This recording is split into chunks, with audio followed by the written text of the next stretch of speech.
Praise the lord. మీ అందరికీ దేవుని నామమున వందనాలు. బాగున్నారా? ఈరోజు దీని ఒక వాగ్దానం తప్పక మీ జీవితంలో నెరవేరాలని ప్రభుకి ప్రార్థన చేయొచ్చున్న మీరు ప్రార్థన చేయండి.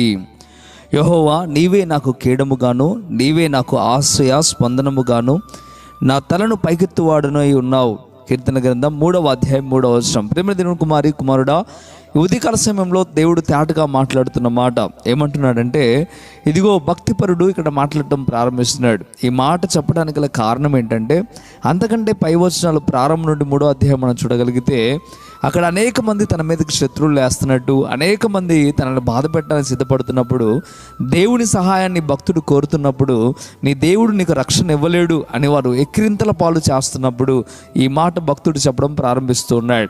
నీ జీవితంలో కూడా ఒకవేళ అనేక మంది శత్రువులు లేస్తూ ఉన్నారా, నిన్ను బాధ పెట్టేవారు లేస్తూ ఉన్నారా, నీ దేవుడు నీకు సహాయం చేయలేడు, నీ దేవుడు నిన్ను రక్షించలేడని చెప్తూ ఉన్నారా, అయితే నీవు కూడా ధైర్యంగా ఈ మాట చెప్పడం ప్రారంభించు. యెహోవా, నీవే నాకు కేడముగాను, నీవే నాకు కేడమయ్యా అని చెప్పు. అంతేకాకుండా నీవే నా అతిశయ స్పందనము ప్రభువా అని చెప్పు.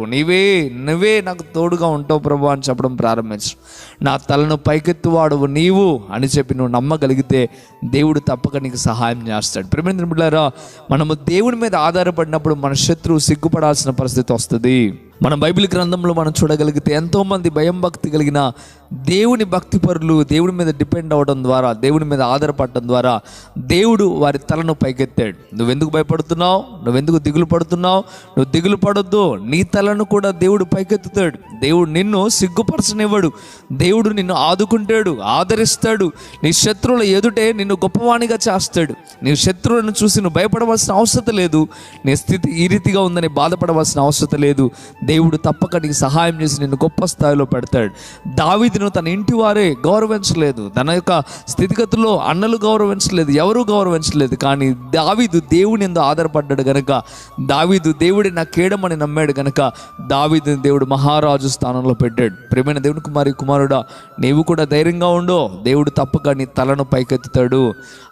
అదే విశ్వాసంతో, అదే నమ్మకంతో ప్రభువులను ఉండగలిగితే దేవుడు అద్భుతమైన కార్యం నీ పట్ల జరిగిస్తాడు. ఈ రోజున దేవుడు నీతో ఈ వాగ్దానం ఎందుకు చేస్తూ ఉన్నాడంటే, ఒకవేళ నువ్వు బాధపడుతూ కుమిలిపోతూ ఉన్నావేమో, నీ శత్రువును చూసి కృంగిపోతూ ఉన్నావేమో, ఇదిగో నీ పరిస్థితులన్నీ మార్చబడతాయి అని దేవుడు చెప్పడం ప్రారంభిస్తూ ఉన్నాడు.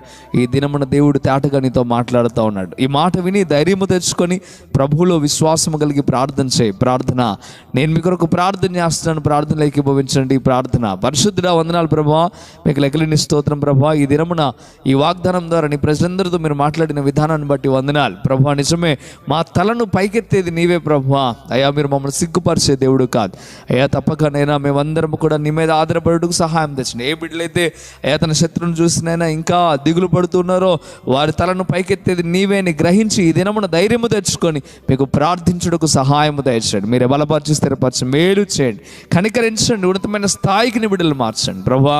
ఉదయకాల సమయంలో ప్రతి బిడ్డను దీవించి ఆస్వాదించమని, వారి ఇరుకుల్లో ఇబ్బందుల్లో నైనా అయ్యా మీరే వారిని విడిపించి గొప్ప చేయమని బ్రతిమలాడుతూ ఉన్నాను ప్రభువా. మంచి ఆరోగ్యముల చేత నింపండి, బలము చేత నింపండి, భక్తి చేత నింపండి, ఉన్నతమైన స్థితికి మీరు నడిపించమని యేసయ్య నామంలో మిగిలిన బ్రతిమలాడి వేడుకుంటున్నాము తండ్రి. ఆమేన్.